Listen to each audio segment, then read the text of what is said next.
if you remember back, like all the years back to when we first met, do you think you could imagine yourself being a dad?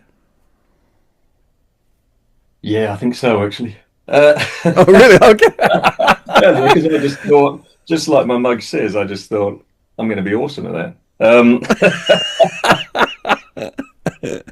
No, I think actually from the time I was about 18, I kind of thought some point I'm going to be a dad. I don't know Wow. what, but I think probably because like 85, 90% of the male population, it's likely to happen at some point. Um, but yeah, I don't know. There was a little part of me that even then just thought at that time anyway, and possibly because I was still living in New Zealand. I had a steady job. I was actually doing all right for myself for an 18-year-old. Mm. And but you just sort of thought, oh, I should maybe start planning like what sort of stuff will I Mm. need and things like that, which is a bit crazy because I don't think at the time I even had a girlfriend. But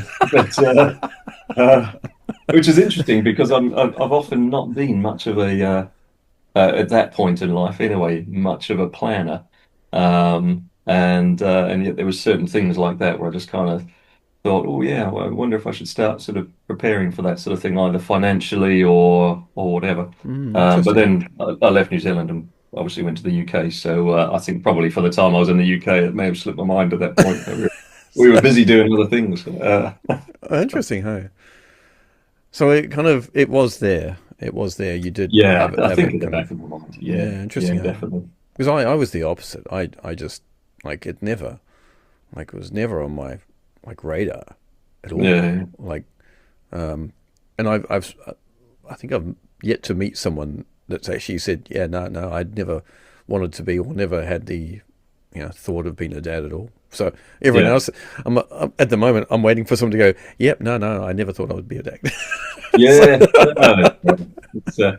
I think it's like a lot of things, though, isn't it? I think in the moment, when it's, I don't know, imagine in 20 years' time or 30 years' time. Oh, there you go. 20 years' time, we're going, did you ever imagine being a grandparent? Well, actually, you may have done now because you've got kids and things. So yeah, there's an yeah. increased chance that's going to happen.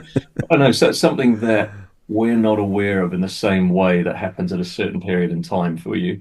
Mm. When we're 70 years old, you kind of think, did you ever think, Steve, that you were going to have, bladder issues that were this serious? You're like going, well, no, man. When I was 45 years old, I never gave it a thought, because we don't know. We're just dealing with the day to day in the moment of FYI, now. I don't have bladder issues. Uh, but we're often, I think, so caught up in just dealing with now. And Mm. even when you're younger, the things that child free, the things that we think are stressful and difficult, we're only comparing them to what we know in that moment. Oh And we're yeah. only comparing our experiences with what we know up to that moment. So when Mm. I share an experience of something that I thought was difficult to somebody else who's experienced far more difficult things, they're kind of looking at me going, well, you're an idiot. That was a piece of piss. But based on Yeah, I can yeah. only compare it with my experiences to that moment. So I think it's the same thing as Mm. that you can only compare you're living in that moment. You're not thinking, oh, in 20 years' time, Yeah. how's it going to pan out? Am I going to have kids? Will I have a house? What color will a house be or anything like that? Because you're just trying to deal with the still stresses, although we Yeah. look back and say it was easy times and we Yeah, were yeah. so carefree. We still had, I'm imagining, we might not remember them now, but I'm sure there were things that still were stressing us and pissing us off and that we were battling with and trying to deal with in those moments as well. It's a good point actually, yeah. I'm just trying to think of actually what those were. Mm.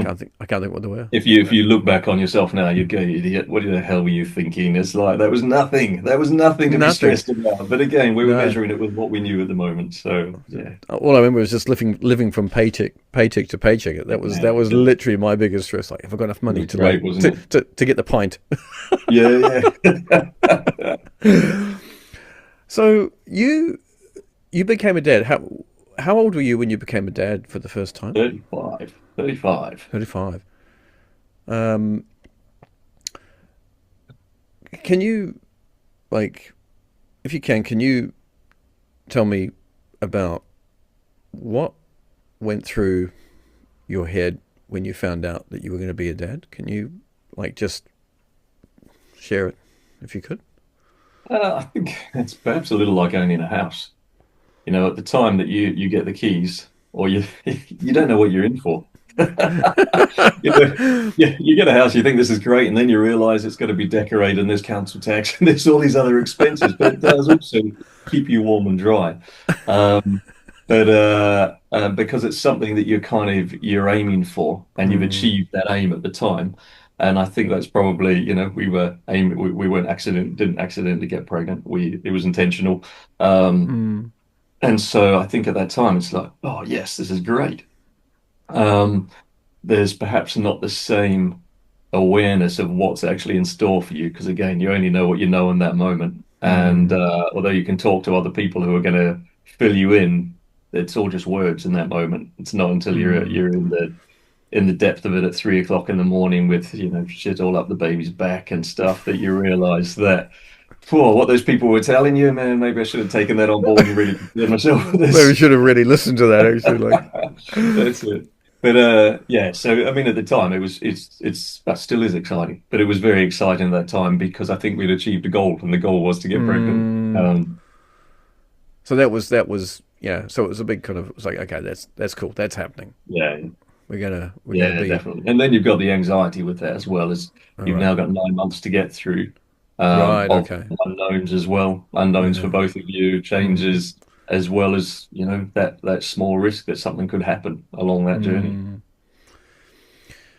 Yes, it's short of a miracle that it all actually, you know, Yeah, it happens at is. the Yeah. end of the day, isn't it? I was actually just sitting here. It's funny. I was sitting here before we came on, and I was just thinking to myself, like, you know, uh, it really is incredible that, like, I've been alive for 47 years. I haven't, like, you know, I'm still here.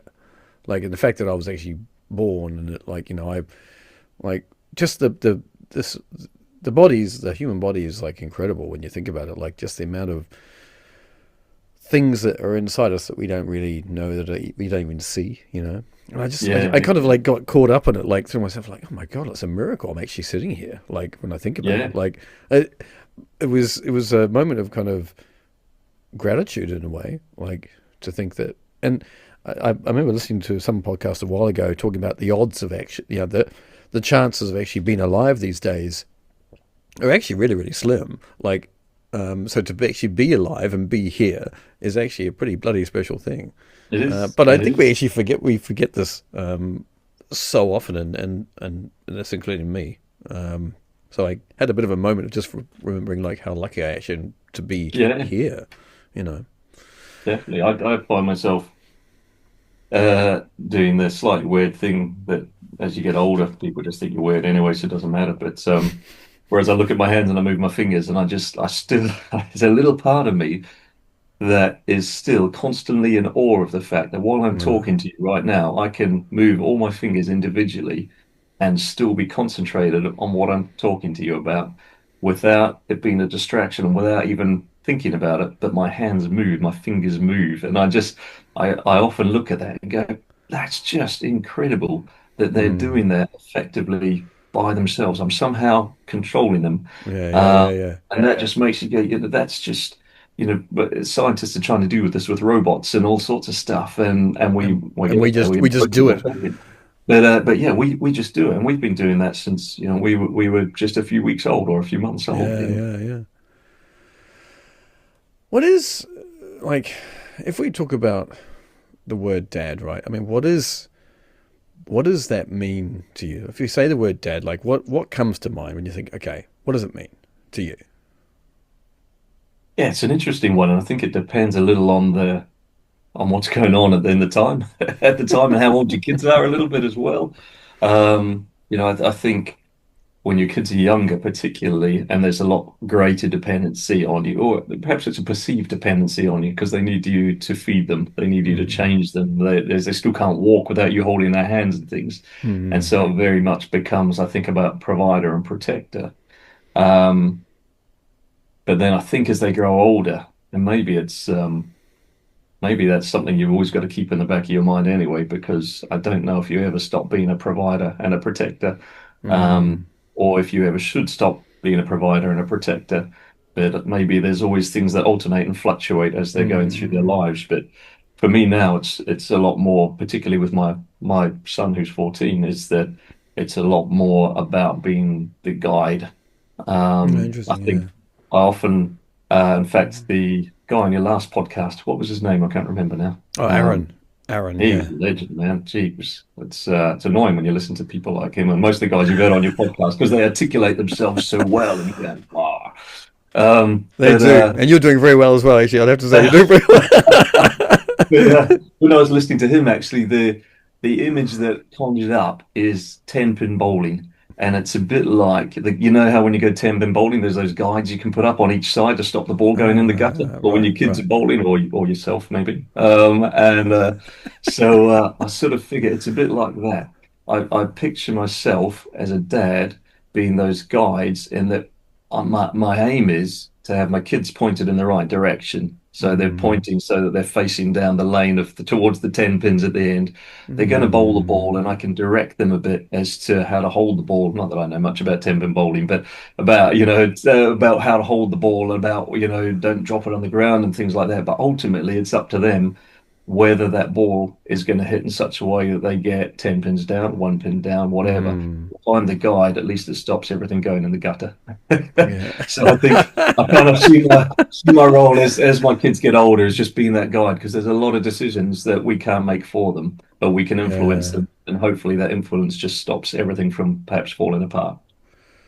Yeah, that's an interesting one. Actually, I haven't really thought of it like that. Actually, I think like that's a great way of kind of describing it, as that the guy you're guiding them, because I think the temptation can sometimes be to do more than guide.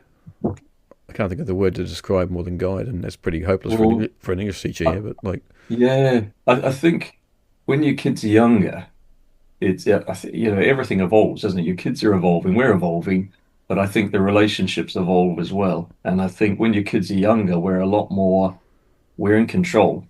We need to control our kids, or they're going to walk off the footpath into an mm, oncoming car or whatever. So we're constantly, don't do this, be careful of that. There's all these things we need to do. But as they get older, partly they become a lot less receptive to us telling them, put your jacket on because it's raining, and all sorts of other things. So I think then it's almost becomes that point where we need to just step back and go, well, have we equipped them with enough mm, info and enough knowledge that they can make decisions for themselves? Because that's to me what being the guide is. mm, That's it's not me controlling them anymore as they get older. It's me just making sure they've got the knowledge, but they kind of have to make their decisions on that. Um, my wife and I were discussing this the other day because she's quite a stickler for get your jacket on, it's cold outside, or wear your heavier jacket. Whereas I'm a little bit more with my oldest, a lot more like, you want to wear that jacket, you wear that jacket. Because if he gets to school and it turns out he was cold and we were right, he won't do it the next day. He'll look at the weather and go, I might wear my other jacket. But and I'd actually rather he's learning that now, yeah. because that's part of that guiding. Well, I'll give him the information. By the way, it's 8 degrees outside, bit of a cold wind. You might want your heavier jacket. If he tells me no, he's fine with his light jacket. Okay, we're going with your light jacket Okay, we now. like. You It make the works. decisions. So that's yeah. With like the ideas of like how is it like how you parent and how you be a dad is it was that like who shaped it for you? Do you think that you were there people other people kind of around you like your father or other dads or things like that? Was it? Do you think how did it? Where did it come from for you? Or was it you made your own kind of? I think it's an interesting one. I dialed in online on Sunday evening to a friend's father's funeral, who I knew when we were growing up. So I knew the dad. He actually bought the business off my uncle, and his son Greg was the person I left New Zealand with. We traveled to the US and through to the UK, um, and it was interesting listening to their grandson, so my friend's son, talking about his papa, Mm, and then linking that to his dad, and then linking that to himself, and seeing that heritage and seeing how the aspect when you've had that connectivity. with your grandparents and with your dad and things, how that kind of shapes your perspective. I don't feel I had that same connectivity in the same way to either of my grandparents, really, or to my dad to a certain extent as well. And I think for me, when my wife got pregnant with our oldest, I think the thoughts that were going through my head was you don't want to shape who you are as a person or as a dad based on what you don't want to do, because that still doesn't set direction. It's a bit like saying, I know all the paths I don't want to go. There's 20 paths, and you kind of get that you can go on in life, and you say, well, I know the five I don't want to go on. That still leaves you with 15 that you might go down. They might all be, and all but one of them might be wrong. Mm, So it's almost like you don't want to be running away from something because you don't know what you're running to. Whereas what you want mm, to do is you want to set your objective and go, this is what I want to be. mm, And I want to head in that direction. So by doing that, you are automatically heading away from something that you maybe you thought wasn't the most appropriate. But that's not your guiding light, is to move away from it. Your guiding light is to move towards something. mm, So I think for me, it was about kind of thinking, well, how would I define a good dad, a good mm, relationship? What's my ultimate goal with having children? It's to me, I like lots of things in life. For me, is about relationship. It's about being relational with people and stuff. So for me, that was having that relationship and having that relationship where as your kids get older, there's not a topic that's off the table. They want to come and talk about something, they come and talk about it. No, and there's not going to be uh, a negative, instant negative reaction mm, or anything that's going to maybe discourage them from wanting to come and talk in the future. So I think for me, a lot of it was about that and was just about developing and building relationship. mm. Yeah, that's an interesting. So it's interesting to hear. I, for me, it was really, it was quite different. Like I think, like I don't remember so much of my kind of my kind of childhood in a way. I don't. I think we've spoken about this before. Like, Yeah. and so I, I have memories of doing things with my dad, and going fishing is one of those things that kind of sticks in my memory. Um, and I think one thing that I will say actually is that one thing that I do remember very clearly is that there was no, I don't remember any physical thing Yeah. coming from my dad at any point in time. There was nothing physical, um, and and I think that's something that when I when I became a dad, when I grew up, and um, is I remember kind of saying to people around me, and being very kind of um, absolute about this, and I was saying that I am not going to, I'm not going to be hitting my children, and Yeah. like that is not something that I will ever do, and I don't agree with that. And it's interesting because that actually really comes from my side, from my dad, Yeah. um, and and it's been like being transparent here on this, and I think that like um, I've the ride that I've had as a dad has been it's been a pretty interesting ride. You got a And bit more of a roller coaster than a lot of people. well, I mean, I've had my roller coaster. I don't think it's been easier or more difficult than others.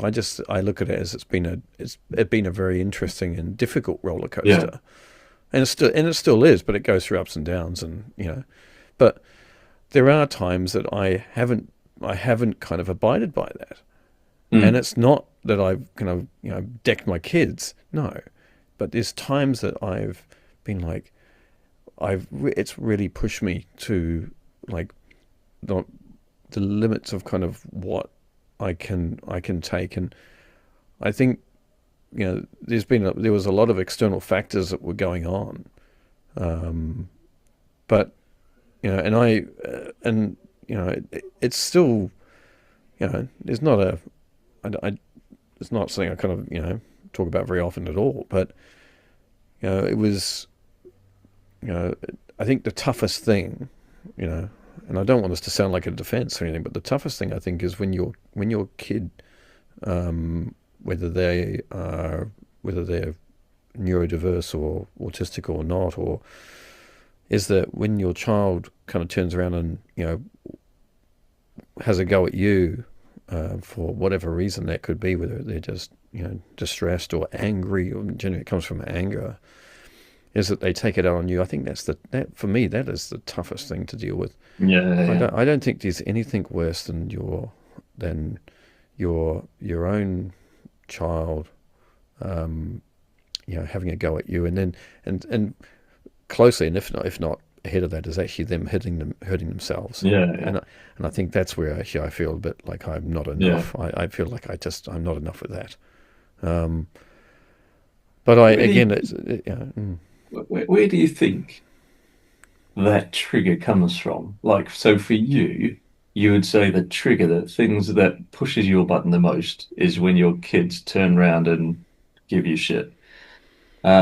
I would say for me, that's not one that I struggle with so much. mm, But I know, but I know plenty of people that do, and things like that. It's like, yeah, this utter disrespect and things like that. mm, For me, the one that gets me is just actually when, particularly one of my children, absolutely kicks off over something that may not actually be anything to do with me, doesn't direct his anger mm, at me, but just creates this cyclone of anger and frustration that involves in sort of almost roaring and big movements of the arms and things like that. mm, And although that's not even directed at me, sometimes it's when I'm still trying to help with something and that all kicks off. mm.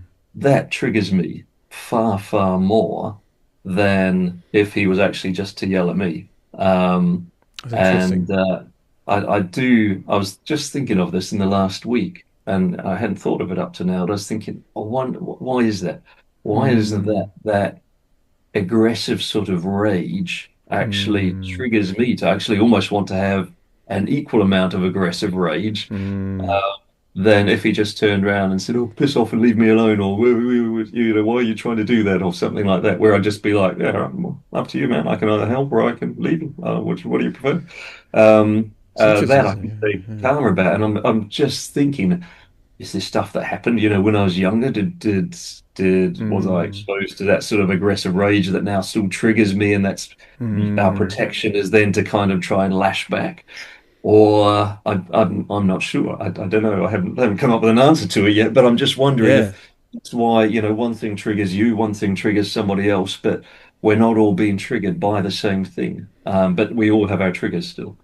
I think it's important that we are introspective like that, because I think that if we just kind of glide through it and don't actually go like, why do I like react like that? Like, what is it about that? Like, um, and it's sometimes there are moments like, I have moments where I'm like, why, like, maybe not at that moment, but kind of like after, I'm like, why, why am I triggered by that? And I mean, it can be often that it's stress related, Mm. like, or I'm just like, tired or things like that. That's quite common, I think, Yeah. for a lot of parents, like fatigue, tiredness, stress. Oh my God, like the list is endless. Um, but it is interesting, like how we do need to be more introspective, and if we can be, that's actually really helpful. How for you, like how is like how have you changed? Do you think, being a dad? Like, have you changed in any way? Have you become more relaxed, more stressed, more like like? Oh, definitely more relaxed. Yeah, it's so easy.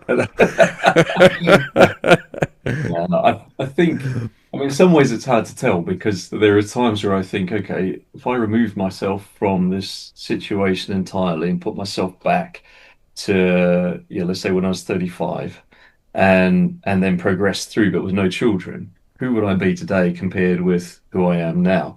How much has what's gone on having children influenced me, and how much is just the fact that I became 36 and then 37, and I got older. And as you get older, your perspective and things change as well. So I think there's a bit of combination of both, but I think definitely that bit of sudden forward planning, which I'm not always known for, or haven't been known for. I remember, so when my wife got pregnant, we were in a pretty fortunate situation in many respects. So we were both working at the time. We had another business on the side that was bringing in quite good income, and and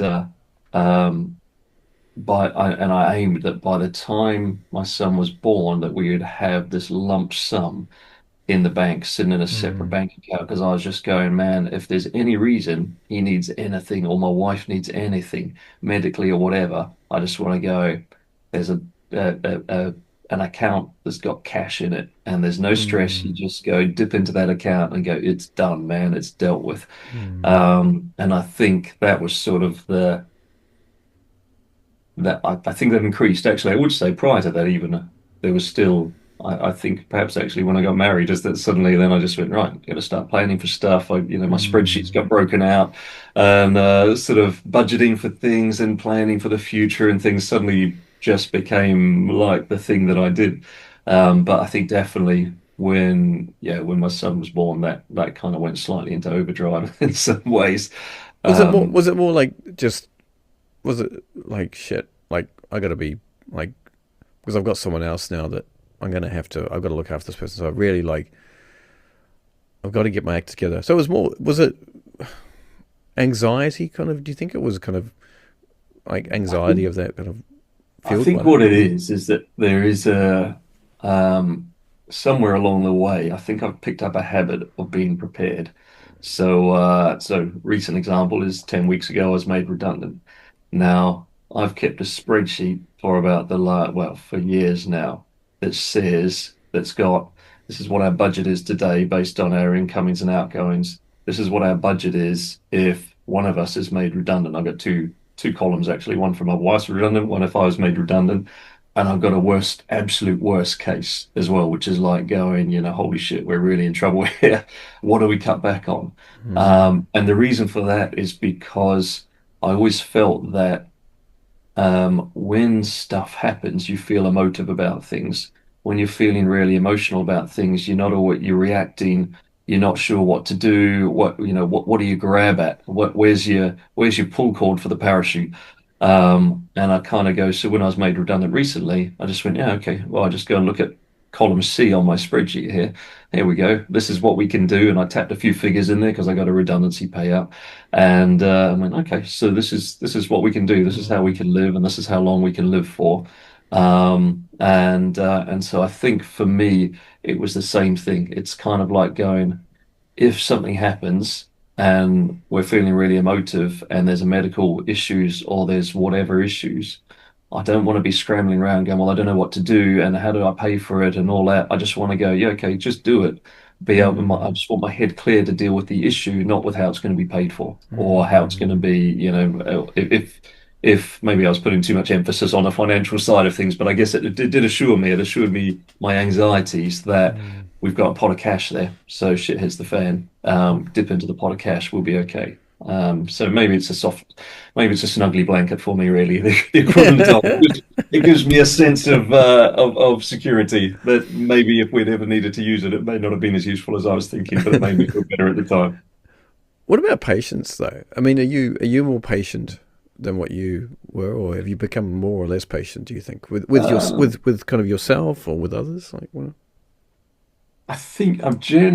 I think.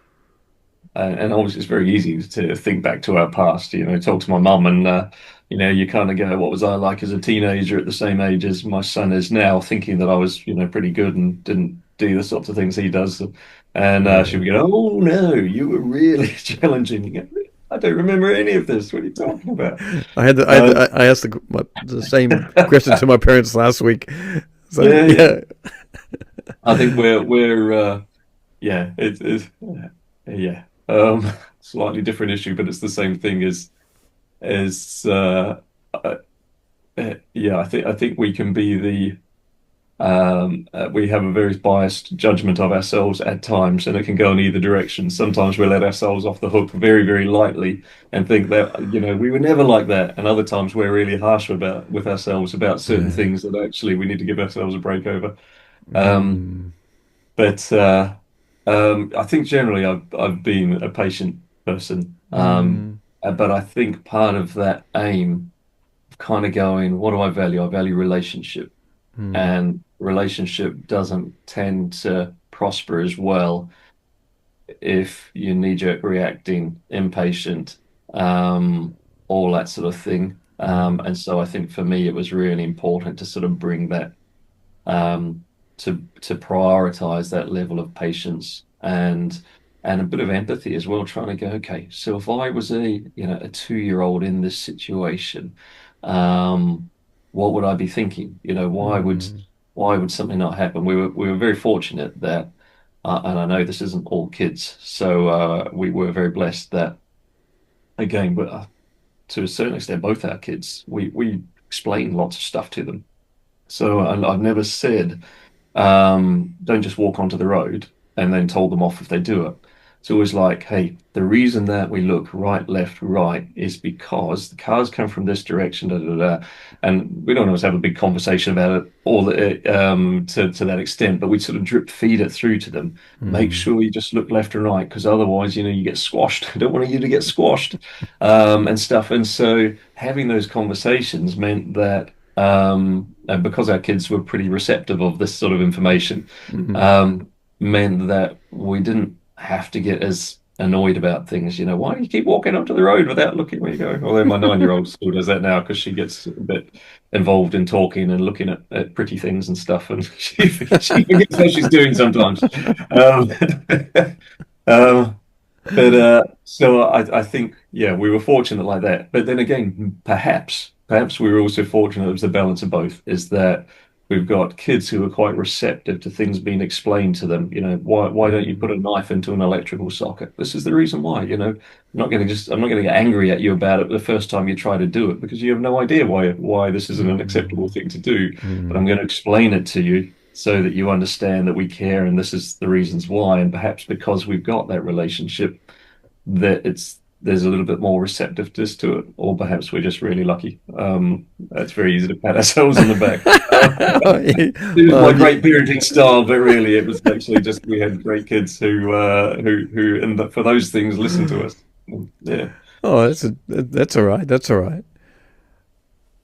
What like being a parent, being a dad is like one of the toughest jobs that we can ever do. There is no two ways about this. Like how for you, like what is the like you know I really love talking about how self care, how we as men can look after ourselves because I think that's different for everyone and it's different also from how mums look after themselves, which is also really important as well. Um, and I wonder like if you can like share really how do you keep yourself on on track without kind of losing your rag and just feeling like you're just not not in not in control. I don't know if we say not control, but like what I'm Yeah. saying. Like how do you look after yourself so that you can be the best dad?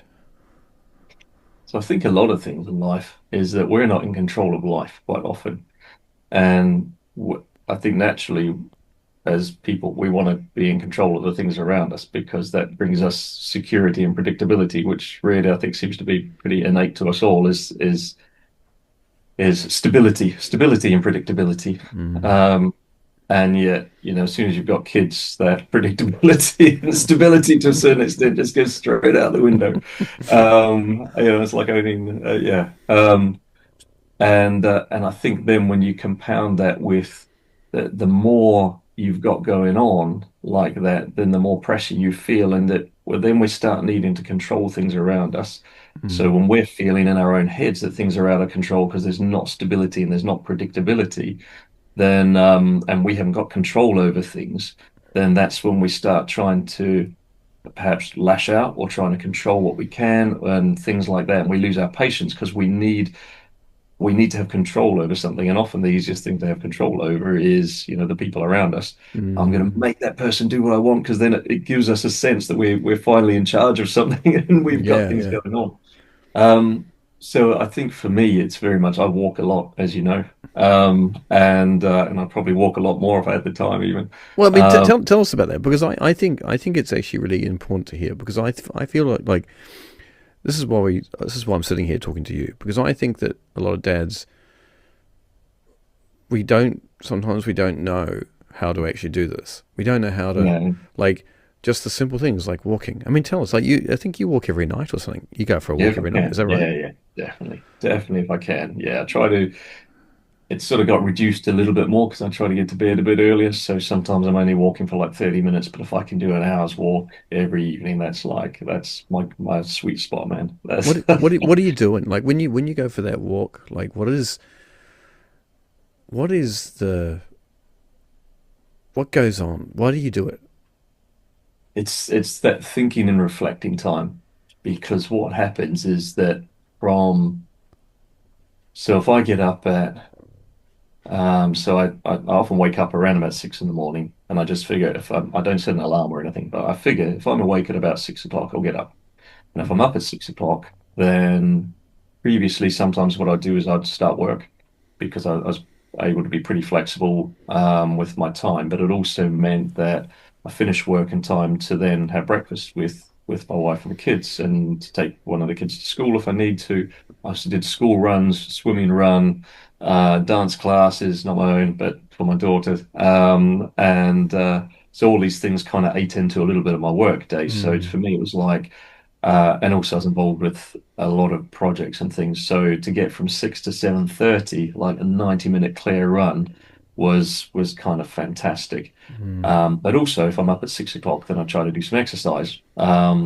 But it means that from that time I'm awake until the time where everybody's buggered off to bed, you're on the go Yeah. because, even our kids are getting older, but we've still got to herd them towards the bedroom to get them Mm. into bed at a reasonable time and all these things.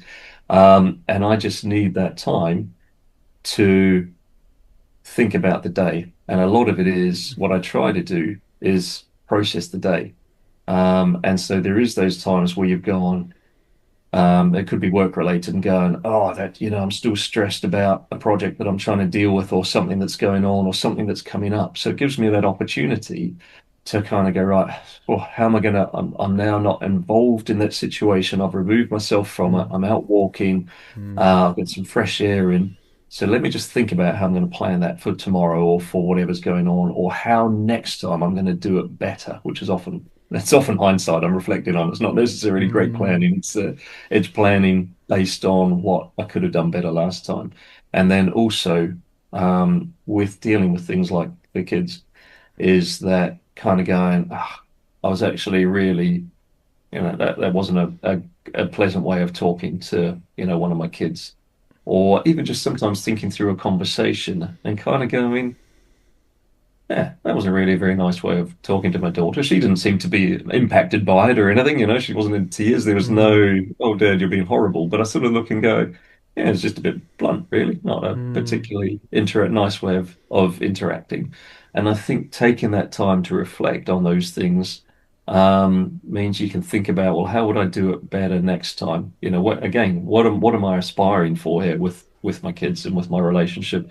Did it align with what I'm aspiring for? And if it didn't, well, how do I tweak it better for next time? And so, yeah, it comes down to things like when we got one of the kids erupting, the thing that is my trigger, it's kind of like going, all right, I can keep reacting to this in a way that's not positive in the situation. It doesn't make me feel very good. I don't think it makes my kids feel very good. What's it really bringing here? And I can keep repeating this and nothing's going to change. Mm. Or I can stop and think about it and go, okay, don't let yourself get sucked in. at what point do I recognize that I'm going to start being triggered in a minute, and how am I going to react to that? And I have found sometimes with my kids actually, because I tend not to get um, upset too easily about a lot of stuff, is that there are times where the words, which I don't have to scream or anything, is if you don't do whatever it is, or if this doesn't happen in the next 30 seconds, I'm going to start getting really mad. And it's like going, Jeepers Dad doesn't get mad very often, so it's like we better do it because when I get mad, I do tend to yell. And it's a bit like so to avoid that situation. It tends to be that that thing will get done. Um, Mm. and I quite like that because the more patient I am and the more I'm able to manage situations, the more I can use that as a controlled threat. If in the worst case situation, we've been through every other nice way of saying things, but just to even in control be able to say, Yeah. guys, if this doesn't happen soon, I'm going to get really annoyed. And then you sort of find that I'm using that as a bit of coercion. Maybe that's not a positive thing, I don't know, but it can work. Well, it Um, works. I tell you what, like I try that, and with my youngest, and like I still don't have a lot of success with that. It's still not. I know, I know. I big it up like this is the way to do it, but then in many respects, you just think, yeah, I wouldn't say to everybody, this is the way that works. Do what I say, because it's kind of like, well, what you need to do to make sure that works is I need to also give you my children, and because it only seems to it might work on them, but then other stuff might not. We had a friend of ours who had two daughters, and when his first daughter was born, she slept through the night after a few weeks. She ate well. She did everything. She didn't cry very often. And he said him and his wife were patting each other on the back. And amazing parents. We should write a book about this. People should just do what we tell them to do because we obviously have a natural gift at this. And he's like, oh, and then my second daughter was born. She came out screaming and crying, and he went, she hadn't stopped screaming and crying in 16 years. And that's when we realized just how arrogant we were. Oh, it's luck of the draw. Yeah, I think that is the case. But the other thing with walking, although I do have my phone out, as you know, because I message you as my onboard counselling service. But what the great thing is when you're walking, so a lot of people walk with music and they walk and listen to a podcast and all Yeah. that. I consciously don't do that because we spend 12 hours of our day with Mm. constant input, and particularly with mobile phones now and everything like Mm. that. You go to the toilet and you sit there and scroll Facebook, and I read the news prolifically for no reason other than I'm bored, so I crack the news out and input crap Mm. into my head. Um, and I just think, to my mind, I've never seen a study done on this, but one day when I've got spare time, I'll do it. The correlation between road rage and mobile phone use, because I Mm. just can't help but wonder if we constantly put stuff into our heads and we're never processing. We're never processing that thing that triggered us. We're never processing the thing that pissed us off that we read about or that happened when we we're at the traffic lights or that our kids did. And so we've just got this constant additional information and input building up on top of yesterday's information and input and Mm. frustrations.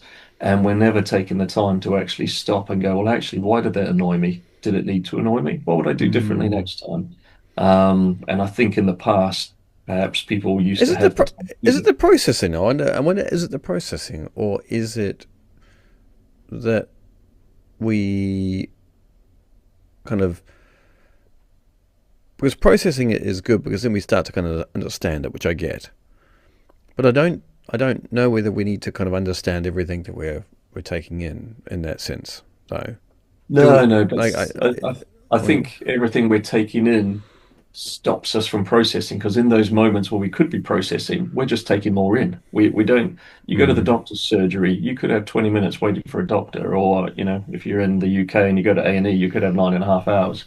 And in that time, 40 years ago, what would you have done? You would have sat there, maybe read a book, maybe chatted to the person next to you, maybe just sat there and reflected on life or the fact that the walls need painting or oh yeah, something, and yeah, your right, head yeah, would have yeah, had downtime. mm, Now we'll sit there and we'll scroll through our phones, putting more and more input in, and we're never giving ourselves an opportunity to just sit and let thoughts come naturally to us and think about, yeah, those things that have gone on mm. today, things we might be doing So tomorrow. mindfulness, essentially mindfulness, then isn't it? It is, yeah, absolutely. There you Like, go. You've summarized it in 2 words. I had to use about 400, but yeah.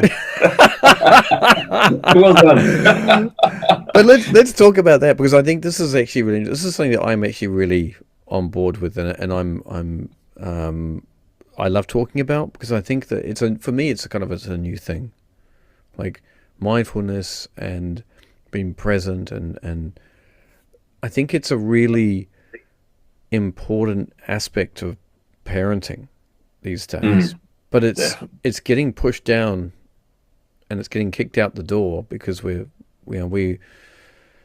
parents are was stressed out with work, with life, with finances, with whatever else is going on, external factors to what's happening. But we're not actually, as you said, kind of processing it. We're not able to kind of Mm, just let shit go.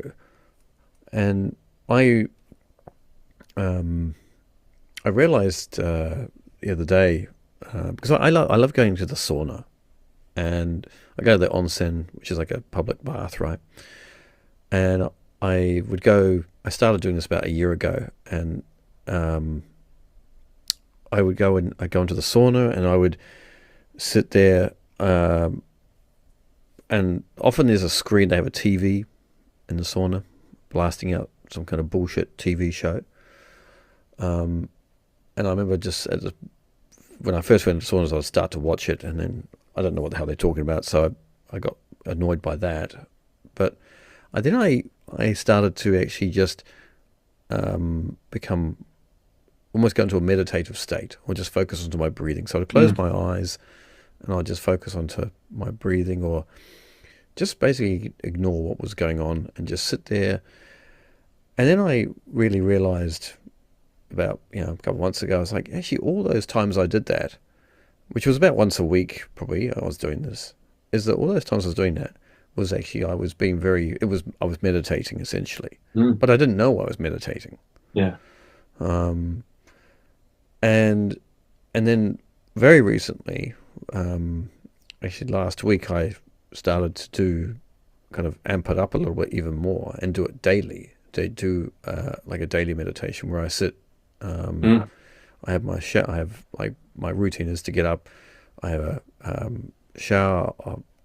Either I turn it on straight away, and I stand with the cold basically straight away. So by the time the heat comes through, like it's a good yeah. 30 seconds or something before the actual hot comes through. And then I have the hot shower, and then at the end of it, I switch it to cold again.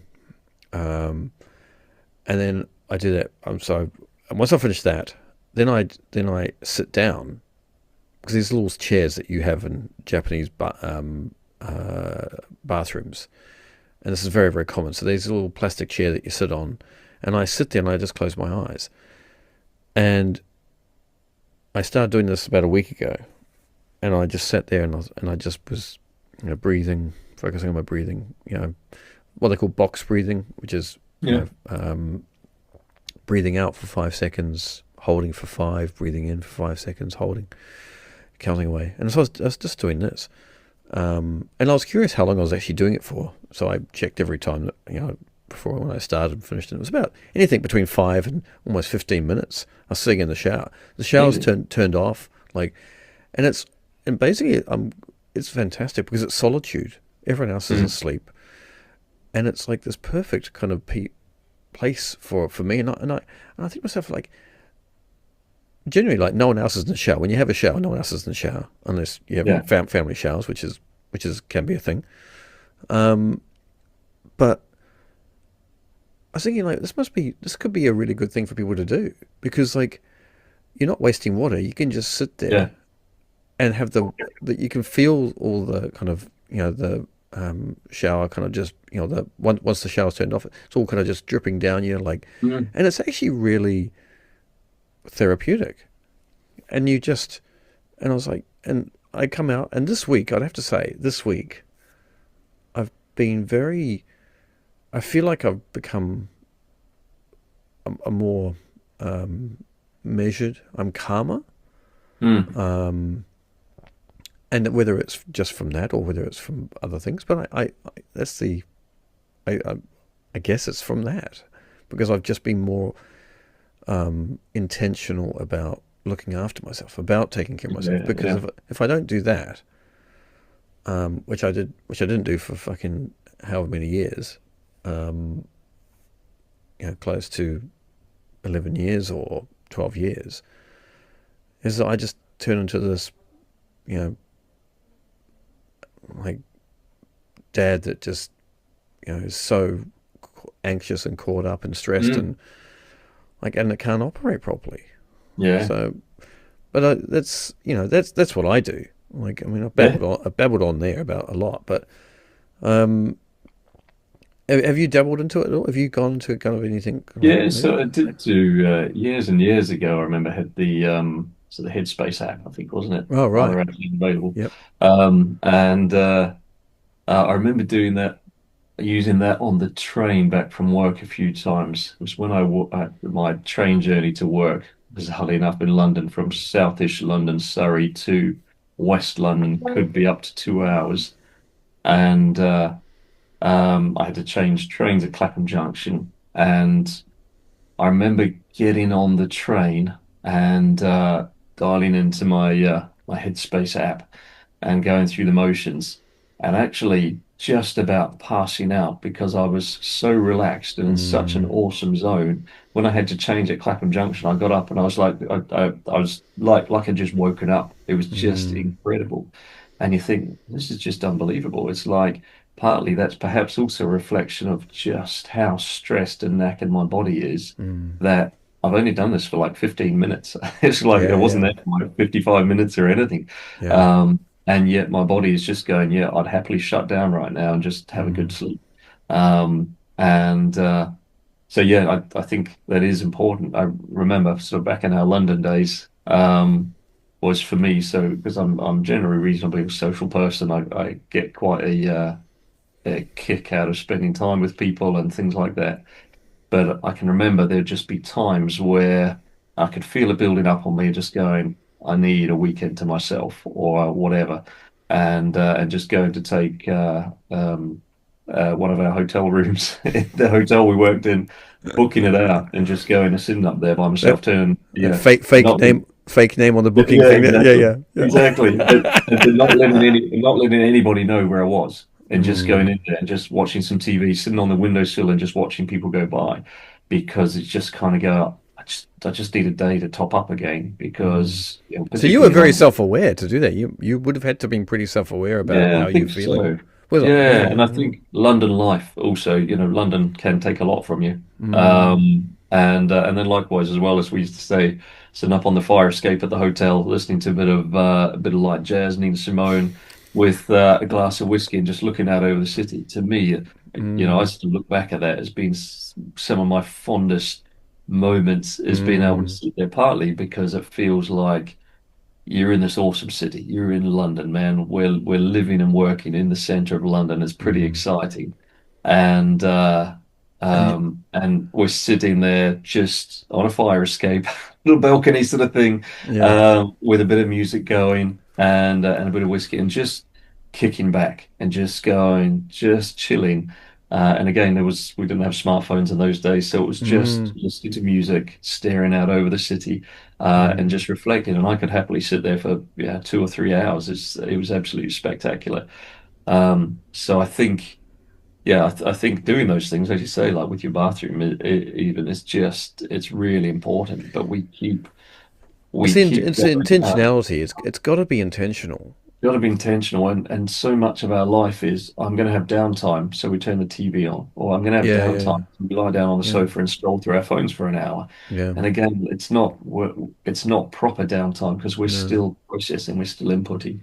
Um, yeah, so that's my yeah, my thing. Yeah, as you say, intentionality is everything.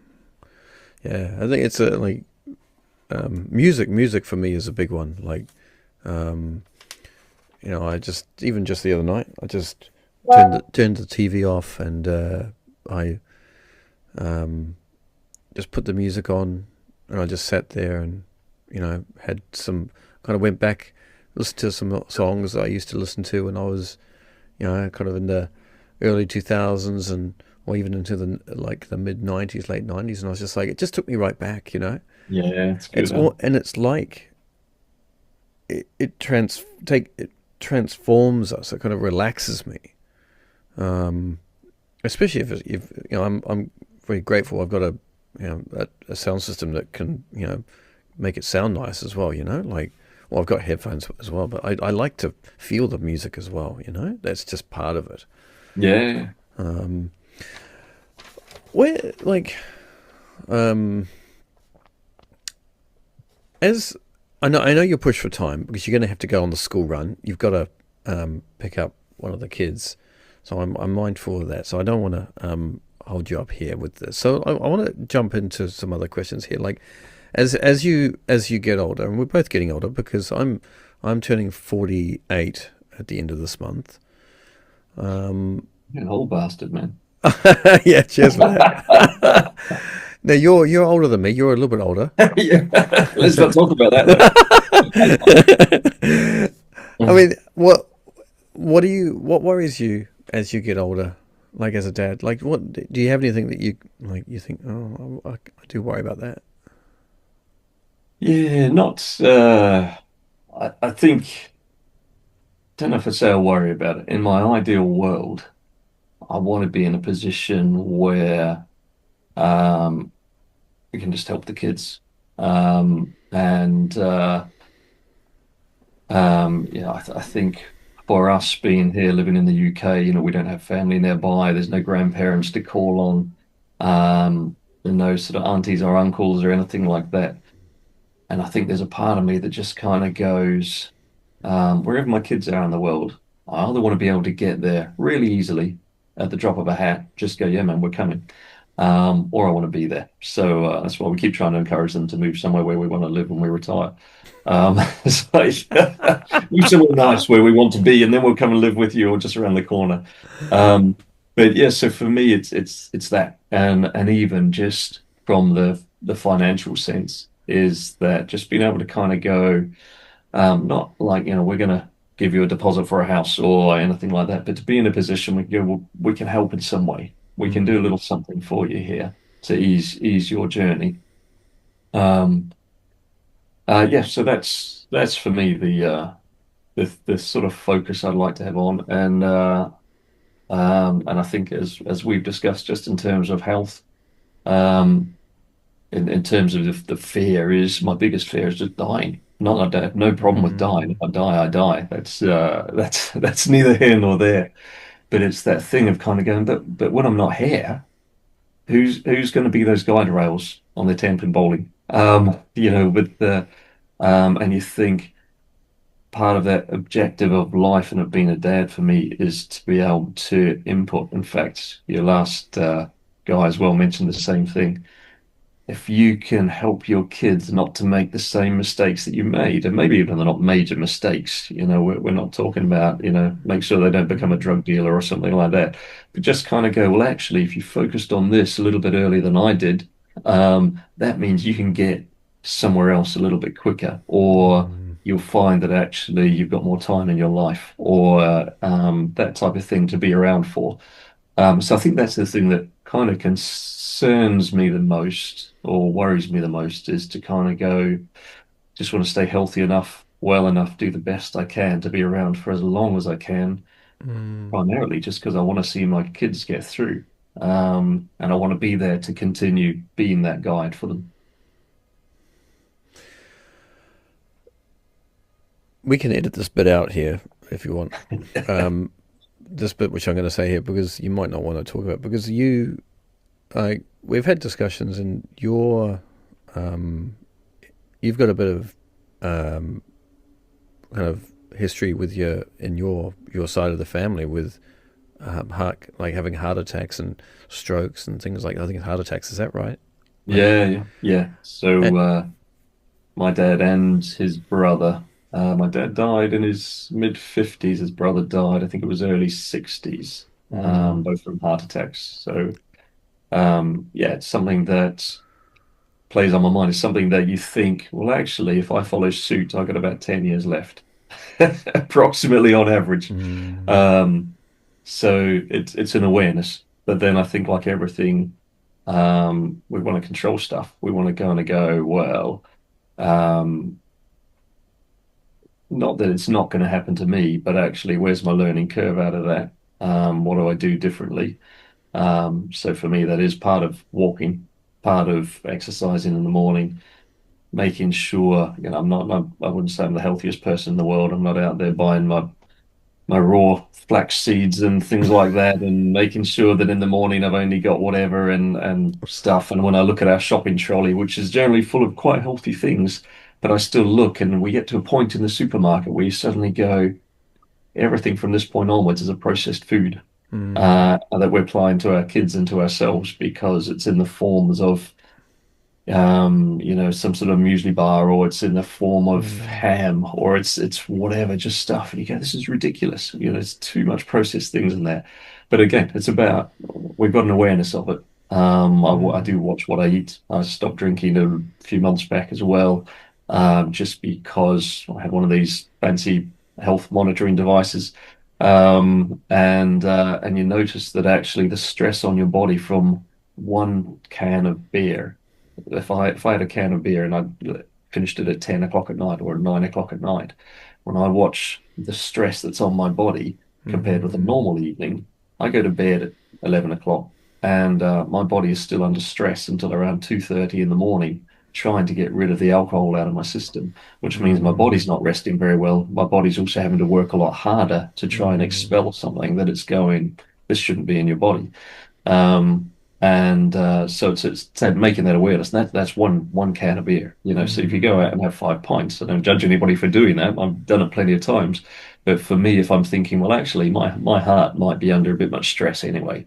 I've got elevated blood pressure. I think I probably have for about 35 years that I can remember the first time it was ever taken. In which mm, case, do I want to keep my heart under additional stress, or do I want to kind of go, let's just let's alleviate those stresses, any extra stress like that it needs, just to see if it can go on a bit longer. So maybe if it's thinking, well, I'm going to start working at 60, maybe now it'll stop working at 65 instead. So it just The, just pushes you through that much longer, or maybe it keeps going till yeah, late. Not something I have control over. that must be. Is I I'm trying to imagine how that would feel because I don't have that like that in my world. I don't have the that concern that my father died this or my uncle died this like around these ages of you know 10 years older than I am now or 15 years older than I am now. But that like I can imagine like that would be quite it would linger on you. That would linger and kind of sit. It could um, for some, I don't think it does to you, but I think it, we've spoken a few times about it, but I think like it clearly is something that, you're very aware of, um, and that you are like, I gotta try and, you know, it's there. I might be okay. Like, but that's kind of the anxiety. I think it would be it must be a very real anxiety to have though.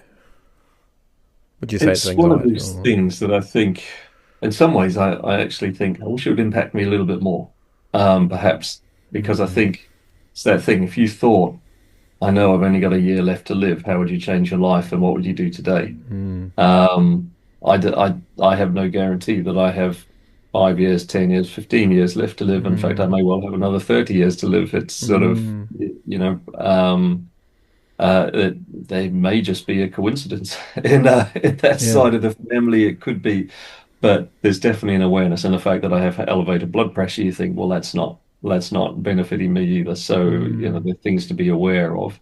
There's times I think I wish it hit me a bit more, whereas I think there's a part of me that goes, well, I do what I do for today, and I take care of myself, and don't overindulge in too many cakes, don't have loads of salt, don't do all these things that I know could have a negative impact on me. But mm, at the same mm, time, I think if somebody said, actually, sorry, Phil, on in November, 2034, that's your last day. Um, and they just went, that's definite, man. 2034, that's going to be your last year alive. You kind of go, oh, crap. Right. 9 years, 10 years. What am I going to do? How am I going to maximize my life? What's my impact going to be on the world? How am I going to do things differently? The fact is, I don't have a definite. At the same time, my grandfather lived to be 93, something like that. Maybe I'll just go on like he did. I don't know. Yeah. Um, so But that's the yeah, optimism, isn't it? That's the optimism it right there. is. It is. Yeah. Like, And it's the thing of, oh, it won't happen to me, I think as well, that we all mm, have. mm.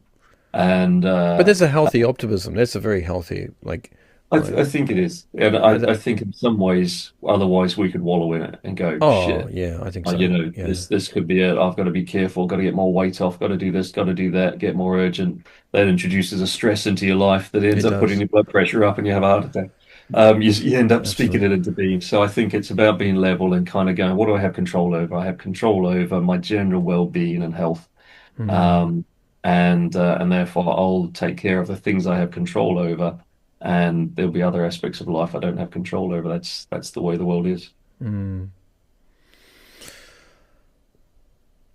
What's what is something like that, you know, you hope your kids will say when they're old about you? What do you think? Like, do you think about anything like that? What do you think they would, what was you? Yeah, I've actually never really thought about. Well, actually, I had thought about it, but it was a long time ago, I think.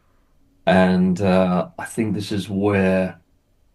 So when my son was born, again, we were financially probably the best off we've ever been.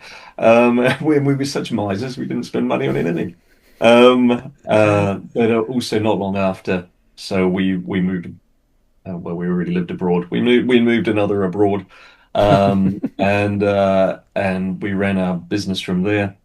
Um, and I think again at the time there was a lot more control, so it had a long time to set this business up, sort of 5 years. So there was just day-to-day routines, and it was wasn't quite of a passive business. I still need to spend a few hours a day on it, but it was quite flexible in the time, which meant that I think there was a lot more focus. I didn't have to put as much mental energy into it or emotional energy into it. I could just go through the motions, which was quite good. And it meant that I had much more sort of mental and emotional energy for sort of family side of things. And definitely, I'd say for, that interaction with my son at the time and things like that, because I had that objective at the end that, I want to be remembered as that. My dad was calm and patient, and he spoke to me like I was a person, not like I was a thing that pissed him off or anything like that. And just go through kind of going, my dad offered some really good insights and wanted me to be the best I can and just trying to encourage me and things like that. No, don't necessarily feel that urge. But I think some people may do, kind of going, well, I want to be this figure of, Mm, wow, I look up to my dad because he was a successful businessman and he was all mm, those sorts of things, which there's nothing wrong with that if that's where you want to go. But I think I almost feel more like I'd rather that my kids thought, yeah, my dad was just reasonably gentle guy. He was easy to get on with. We could talk to him about anything.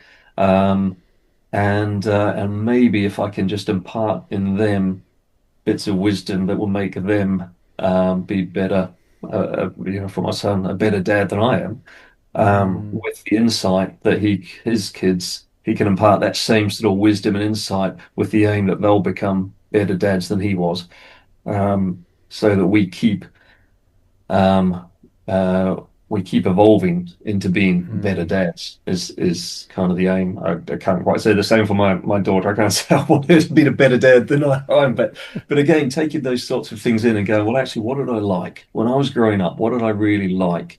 My mum and my dad doing that made me go, oh, I'd love to be like that with my kids because mm, that just made me feel good. My son once wrote a few years ago. I don't know if this was written or something they discussed at school back when he was at primary school, and they were asking something about what makes them feel good. Mm. at home or in life, or I don't remember the details. But she forwarded on to us one of the things that he had said or written. And it was that when my dad's been a bit annoyed at me, he comes into my room afterwards and we talk about it. And I look at that and I go, wow, it works. That's the thing where sometimes you go, oh, I reacted in a way that wasn't positive. It wasn't a good way of acting, but I'm Mm. not stubborn enough to go, well, screw it. That's just the way it was. My Mm. dad did that to me, or, people who say these sorts of things never did me any harm. It's like, that's not good enough. Mm. It's like to go back in and go, okay, sorry I spoke like that. This is why I was annoyed, and this is what Mm. I accept, and we discuss it. And the reason he liked that, he said, because it makes me feel calm again. And you kind of go, that's awesome. Like, Mm. so obviously that would suggest that until I'd done that, he wasn't feeling calm. And if I just left it at that, he's going to carry on the rest of his day or the rest of his week with potentially an unresolved sense of Mm. something not being at ease, perhaps. And it's not saying I do that every time because I have forgotten to do it. And sometimes it takes a few days, and I go, crap, I never caught up with them on that. I need to go in and have a chat.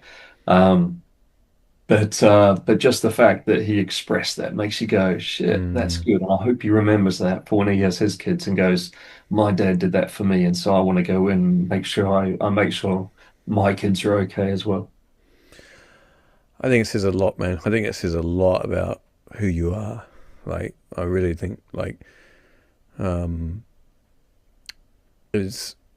I think the hardest one of the hardest things that I struggled with um, was apologizing Mm, to my kids, like especially um, Joshua, because I got I I got a I was I'm able to get a response from him. Jamie, I don't necessarily get a verbal response from yeah, him, yeah, so I and and the I remember having a going into his room. I got angry, and I can't remember if it was the same day or the next day, and I went in and I just said to him, "Listen, man, I I'm sorry, I for for getting angry." I said, I wish I could kind of recite kind of how it all played out. I can't, but I just said to him, um, that I'm I'm learning. I said to him, I'm learning. This is this is new to me. This whole world is new to me. I'm not. I don't have the answers. I know. You might think that I do have all the answers, and I'm trying to find my own. I'm trying to find the way myself mm, with this, and I think there was a real moment there with him that I thought, like, I think he this was probably a couple of years ago, and I thought to myself, it was a pretty pivotal moment, I'd say, because it was the first time that I actually really said openly how difficult it has mm, been. It has been as Jamie's brother, Josh, has he has a ringside seat to a lot of what's gone on. yeah, yeah, A very um, sometimes unattractive ringside seat. yeah, yeah, Um, and and so I said to him, like, it's, you don't have, what you're experiencing um, is not perhaps like what others are experiencing in their world. And I think he there was a part of him that I think he got it, you know yeah, um, and it was it was nice. And I just, I gave him a hug and I said, I love you, and mm, and I think that that's um, maybe it's something that I, you know I don't I don't blame my dad for this, but it's something that I don't think happened. Uh, I don't remember it happening Yeah. when I was growing up. Um, uh, yeah, I love my dad.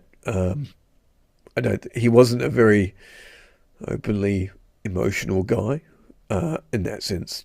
So those things were they stayed inside of him, and he didn't Yeah. do that, you know. And that's just how he is. So I was quite, you know, in a way I was kind of proud of myself in that way. So I hope, yeah. And answering my own question, I hope that you know he can he remember that, you know, there were times that Dad was really honest about the struggles, you know. Um, And I think it's important because we're kind of modeling the behavior we are expecting from them. We mm, expect that if they say something not very nice to, yourself or your wife or to somebody else, that they'll go and apologize afterwards.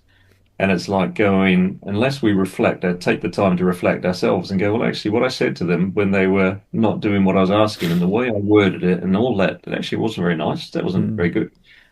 And it's not necessarily a bit of a thing sometimes. Everyone has a different perspective of the thing on you. You don't have to be mates with your kids and all that sort of stuff. mm, Um, but actually, depends on who your mates are, I guess. But actually, I sometimes think, well, actually, good mates will call you out on your shit. And good mates, if you've gone and offended them, you'll still go and apologize because you're a good mate. mm, And it's a bit like going, to me, that's what I do. It's not necessarily about being mates. It's about the fact that that's what a decent person does in mm, life. yeah, And that's you're modeling the behavior that you're trying to ask of them anyway. So you're going in going, I'm sorry I said it like that, or I'm sorry I did whatever. And even as you say, sometimes just to kind of go, man, I just struggle because there is stuff going on at work, and so sometimes I just lose my patience more easily, and I'm sorry I do that. Um, mm, because it also makes it acceptable for them sometimes, because sometimes they're going to lose their patience. They lose their shit yeah. because they got minds changing and all that, as we have, and every other parent before us has had. But yeah, imagine if your kids kind of went, "Oh, sorry, I went off at you this morning. I don't know why. It just felt like crap." Mm, Um, because that's what they've seen you do the same thing. And that's that thing where I just think then we're evolving, aren't we? Because you're not going to blame your dad for being like that. It's like, well, that mm, was probably the way he was brought up as well. It's just yeah, it is what it is.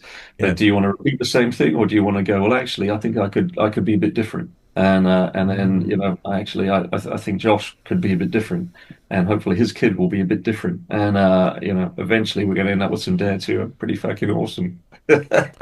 Maybe. well, we hope so. Like Um, we fucking hope so, don't we? Like because yeah, like, but it's up. It's essentially it's up to them, isn't it? At the end of the day, yeah, as to that's how the right. hell they are. Yeah, yeah, that's it. What? Well, let's just kind of bring it back down to something here. I want to um, if you if you could like if you could go back and tell give you if someone was to give you advice, Yeah, when the day that you found out that you were going to be a father, um, what advice would have you like? If someone said give you advice and you took that, you were like, you know, and you took it on board because a lot of time we don't take advice because we just think it's a lot of shit. But imagine this advice was real, and you were like, I'm going to listen to this, like, and I'm going to do this. What advice would that be? Do you think? yeah, there'd be so much somebody could write a book about it, really. And I still wouldn't. I'd read it and probably still wouldn't listen. Um, I think there's a couple of things. One would be I think and maybe this happens, but I think mums and dads, husbands and wives, before they become parents, or partners before they become parents, they just kind of sit down. I think it would be really beneficial to sit down and go, how do you see your role in all of this? What role do you want to play in this? Mm, Um, and because at that point in your life, before your child comes along, you've got a chance to kind of go, actually, I don't want to be, um, for example, if you're a mum, you might go, actually, I don't want to be a stay-at-home mum. That scares the life out of me. And you got a chance at that point to go, okay, cool. What are we going to do? How will we make this flex this Mm. so that this works? Because once you've got that, once you've got your child, it's pretty hard to suddenly change course because everybody's Mm. locked in at that point and you're just Mm. trying to stay afloat. Um, I think that would be beneficial for mums and dads because I think, I can't speak for all dads, but I know from a lot of dads I talk to, they would love to have not had to be at work as often as they were, but they almost felt pressured that they had to because Mm. a lot of dads go, well, it all falls on me now. If I'm not earning cash, if there's not dosh coming in and going in that bank account as a family, we're screwed. It's not. There's one thing if you let your kid go to school without a jacket on, they get cold and maybe they catch a cold and you're stuffed up that day.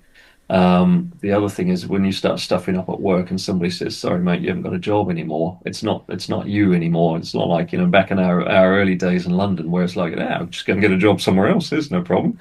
You now have a job that needs to create a certain income and needs Mm. all these sorts of things and certain pressures, and those pressures are going to mean that you don't, as we've just discussed, you may not have the same patience for your kids. And when you're at home, because you're fairly stressed and pressured by everything that's going on at work, with that little added layer on top that says, and if you get this wrong, you may not be able to support these people who you're going home to every night because you don't have a job anymore, or you might get demoted, or things will happen that then create an additional amount of stress that mean that again you can't be your best self when you're at home because you're already feeling overwhelmed with it. So I do sort of feel that somewhere in that journey it would be really good to have those discussions first, Mm. and kind of go, how are we going to play this out? Because I do also wonder if there'd be dads out there who go, I'd rather actually be working part-time and being at home taking care of my kid, and mums out there who go, well, actually, I wouldn't mind working part-time just to get out the house and have some normality. I don't know. So I'm not sure. I can't say that's everybody, but I just think I know when I've talked to quite a few dads, they're kind of going, I actually kind of feel I missed out because I was always at work because I felt Mm. I had to be because there was that. Perhaps it's the hunter gatherer go back hundreds of years ago and go, Mm. well, where were the men folk? They were out hunting, flipping buffalo or whatever it Mm. was, and the woman were looking after the kids.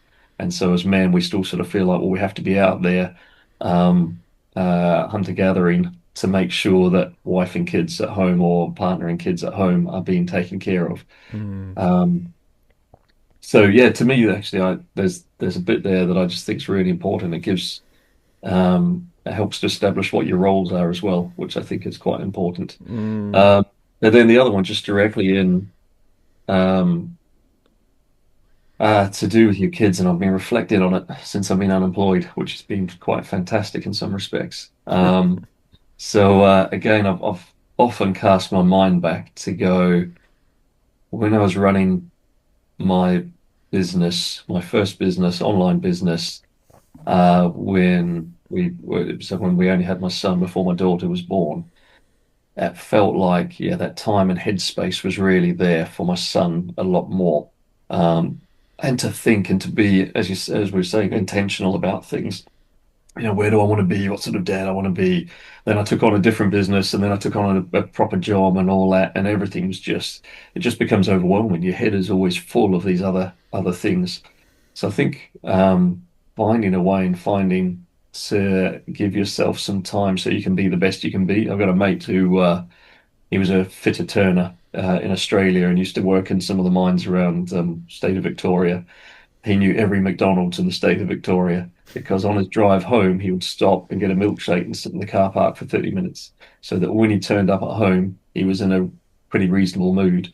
Because he said, I'm working outside, man. It's 42 degrees. I've got this massive leather apron on so that I don't get burnt from the big welding equipment I'm using, this mask on. I'm down inside a mine where it's even hotter than it is at sort of surface level. And he's just going, and when I leave, I'm just like, oh, he's like, I'm just dying inside. It's like, so I stop, I get a milkshake, I sit there for 30 minutes, just get my head together so I can go home and actually be a reasonable dad when I walk in the door. And I just go, at the time I didn't have kids. I was like, yeah, okay, whatever. Now I look at them and go, whoa, man, that's awesome. Um, yeah, but the other one is just to remind yourself that that time and everything you can spend with your kids, it's a privilege and a blessing. Um, so my son didn't really sleep through the night until I think he was about 4.5, maybe 5. So like that, as kids don't. So getting up in the night, there was two choices. One is to get shitty about it and go, for frick's sake, here we go again, every single night, same time, 1 o'clock and 4 o'clock, or 1 o'clock and 3 o'clock, or whatever it was. And you go in, and it's just enough that you don't get a good night's sleep, and all you have to do is hold his hand and sit next to the cot, and he'd be okay, and you drift back to sleep, and you'll be right. And so every time I got up to do that, I used to go, it's a privilege. It's a privilege to spend time with my son. Because if you don't concentrate on that, you don't think about that, it's very easy as well for people to become annoying, whether it's your kids or anybody else. But these are your kids, and these are your kids who are wanting your time and your efforts. And unless it can be a bit annoying. You come straight home from work, as I've done numerous times, and get my daughter in the car, and off we go to dance, sitting in the traffic, and then I've still got something else I actually needed to finish off at work and all that stuff. It's very easy to come across as being a bit annoyed and irritated because they're this inconvenience, and you don't mean it to be like that, but they think it's probably quite easy to come across as that way, and I just think I don't want my kids thinking that. I want them to know that they are a blessing. So always thinking that no, my kids are a privilege. It's a privilege to have them here. It's a privilege to spend time with them, because there's thousands of families in the world who don't get that. Um, things happen. Things happen, and so take each day as that privilege it is. Wow. You got me at the end there. Jesus. I I think that is something that um, will every pretty much every episode when I have with dads, there is always something that I walk away with, and I think that what you said there, the privilege, I think is will sit with me. Um, well, thank you for that. That is like, and I think there's going to be mums and dads who would listen to that, and they will like connect with that in their own way. So But thank you very it much. is very difficult, and I think it's in these again, and I look at it and I go, I actually feel like I wouldn't say I feel like I've got a lost few years, but there's some years there where I go, I wasn't where I would like to be, because I was just treading more, you know what it's like. You run your own business.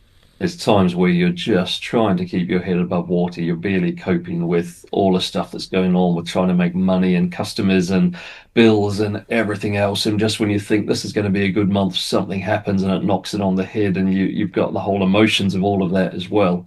And then you turn up and go at home, and suddenly, and at home, things aren't stable, and you've got all these other things you're trying to manage at Mm, the same time, and you're not being the best you could be.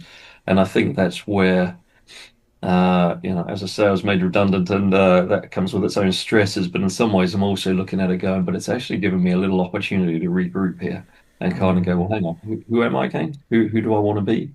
What sort mm, of what sort of work would I want to do, and how do I want that? How do I want to manage that so it's not dominating my time like it has done for the last few years, where I'm not thinking proactively, and I'm not being as intentional as I want to be, and all that sort of stuff, and where I'm not waking up every day and going, this shit is a privilege. mm. Sometimes you gotta it's almost I've almost got to aggressively, I know in the past, tell myself that, because it's like going, the more I say this, the more it's going to feel it. um because often it is.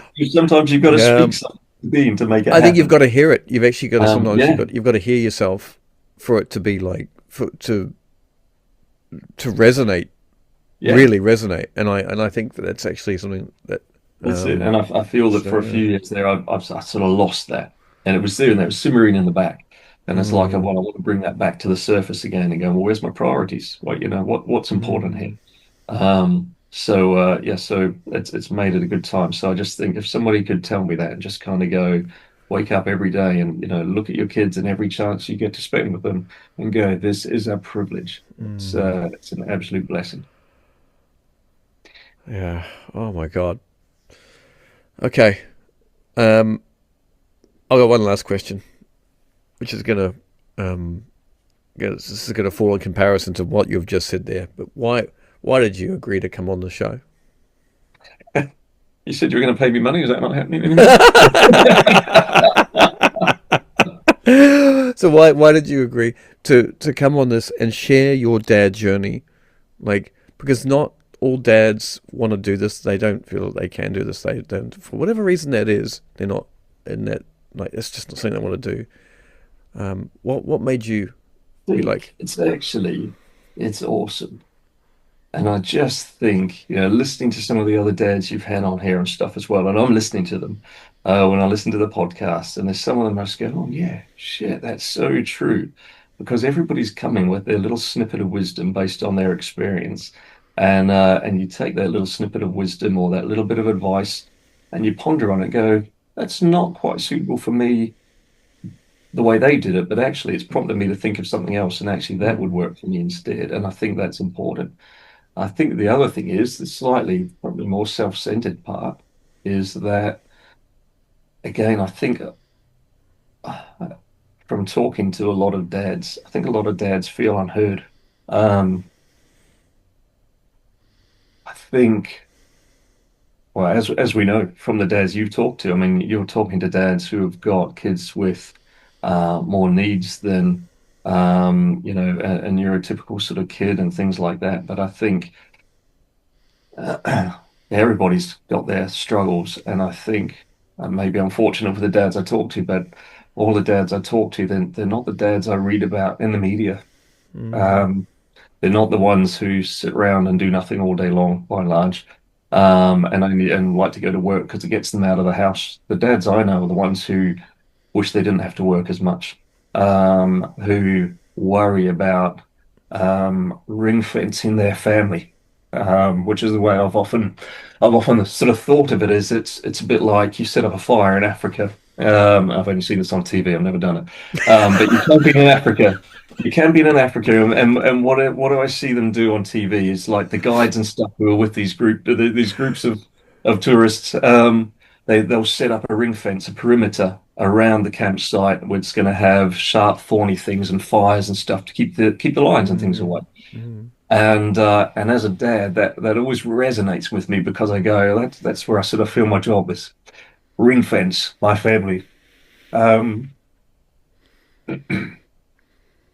and the more dads I talk to, the more I'd go, they're just trying to do the same thing, and they're doing it, and often, like mums, we're all sacrificing, but it's kind of like going, well, no, I'm working these extra hours because we need it for the family, or because I want us to be able to go on holiday or do whatever.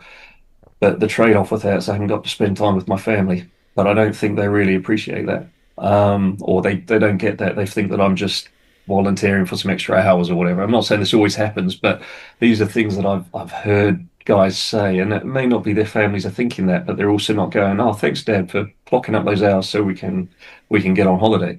Um, so I think. Yeah, I think for a lot of dads, it's kind of like you want to share your story. You want to go, well, actually, this is what's important to me in my life, or this is what, as you say, this is what being a dad means to me. And everyone's going to have a slightly different take on that because I don't know if that question ever gets asked. There's a part of me, and I may be biased, that just sort of takes. Sometimes I think we just take dads for granted. They turn up, they pay the bills, they fix shit, um, and then they bugger off to work again, and we go, yeah, okay, that's nice. mm. And there's not necessarily a real appreciation as to all the stuff that's going on in their heads as to why they're doing it, where they would like to prioritize their time if there was a choice, where they want to be in the future, and where they want to see their families be in the future. Wow. I think it is like it's so interesting, and I'd have to say that we've had many discussions, you and I, over the past couple of years, um, and I would say that like of all the discussions we've had and talks, this has been definitely the most real. I think the most real discussion we've ever had about and talk about and I think it's kind of ironic, isn't it, that here we are, we that we've known each other for 23, 4+ years, and we've had kids for I've had kids now for coming almost 17 years, and yet you know it's taken us to sit down and to do this, and Yeah, you're to right. to, to for me to you know understand and get your ideas and how you see it, and insights, and I think that like those it's just it's it's incredible. I try to find the words. I'm not great with words. For an English teacher, that's not great, but I'm not like um but I'd have to say it has been, personally, it's been like it's been a beautiful chat, and I It's think been that really like good. um and I really will absolutely treasure this chat. And Well, you got a recording of it now as well, so yeah, you it's can gonna put be some days off it if you like. but I really thank you for making the time. No, man, that's And great. Well, I think actually it was no, it's great that you've got a podcast like this that people come onto. I think it's really good, and I think it's just beneficial for, as I say, when I'm listening in, it's like going, oh yeah, because, and perhaps it's our fault as well, but as dads, we don't. I see mums talking about their mm, struggles with other mums and how they feel about things going on with their kids and things. With dads, I think we do it, but it takes longer and then there's less time to do it. So if I'm standing mm, talking to a dad at rugby training, we talk about work and we talk about other stuff, and then we switch on to what a pain in the ass screens are and how much a hassle it is and how much they feel that they're failing because mm, of, these screens are dominating their kids' lives and they're worried about it and all that. And then rugby training finishes and we all bugger off. mm. And it's like, whereas I think often mums will get together and within 5 minutes they've cracked on to talking about stuff The and deep stuff, the real deep sharing. stuff. Yeah, just The sharing. just yeah, Whereas we tend to yeah, take a little longer. So yeah, yeah. yeah. We take about 2 hours. That's it. That's it. Oh my goodness! Hey man, it's been awesome. Cool, man. It's midnight here. It's 3 o'clock in the afternoon over It there, is. I gotta go and do you a school run as and you're well. gonna go to the school run. So this is perfect. Thanks again, man. It's been awesome. Nice one, It's man. been Thanks, awesome. buddy. Have a good day. All Thanks, right, man. man. Catch Cheers, you later. mate. Cheers, bye.